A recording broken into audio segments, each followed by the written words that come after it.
असं गरमागरम चहा हातात आल्यावर कोणाला नको वाटतं बरं. भैया इथं मस्त असं चहा बनवून दिलेला होता.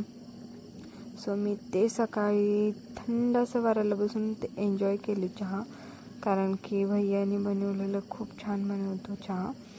त्यानंतर मी इथं रांगोळी काढत होते. जरा उन्हाळ्याचं धिवलं की बरं वाटते, थंड वातावरण वाटते, पण धिवलं की रांगोळी काढावं असं वाटते. सो इथे मी रांगोळी काढून घेत होते, तुम्ही बघू शकताय. आणि रांगोळी असं एकच रांगोळी काढायचं नसते असं म्हणतात, त्याच्यामुळं वर काहीतरी काढावं असं सांगतात. त्यानंतर मी दही विरजन घालायचं व्हिडिओ मी ऑलरेडी चॅनलवर अपलोड केलेला आहे. सो तिथं जाऊन तुम्ही नक्कीच बघा. आणि माझा व्हिडिओ आवडलास तर लाईक करा, शेअर करा आणि सबस्क्राईब करून घ्या चॅनलला, म्हणजे पुढचे नवीन छान व्हिडिओज तुम्हाला पाहायला भेटतील. आणि इथं आम्ही चाललो होतो, एक कार्यक्रम होता छोटासा. सो तिथं चाललो होतो. धन्वी किती गोड दिसते बघा.